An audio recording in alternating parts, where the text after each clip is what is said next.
nouveau roman démarre avec deux points de vue différents. D'un côté, on va suivre une équipe de l'Institut Pasteur. On va suivre le personnage d'Amandine qui va être appelée dans une réserve naturelle où on a découvert des oiseaux morts.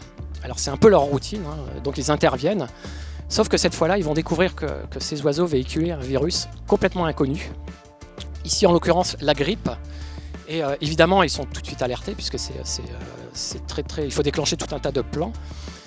Mais le vrai problème, c'est que quelques jours plus tard, dans Paris, il y a des êtres humains qui vont commencer à véhiculer ce virus, alors que ces êtres humains n'ont jamais été en rapport avec les oiseaux. Donc évidemment, on va basculer de plus en plus vers l'épidémie et la pandémie. Le roman traite de ce sujet-là de A à Z. Et puis de l'autre côté, on retrouve nos personnages de policiers que les lecteurs commencent à bien connaître, qui sont Franck Charcot et Lucienne Bell, qui eux vont enquêter sur un meurtre en forêt de Meudon. Donc un monsieur qui est découvert mort de façon assez cruelle. Et voilà, donc on va avancer dans la lecture et évidemment les intrigues vont se rejoindre.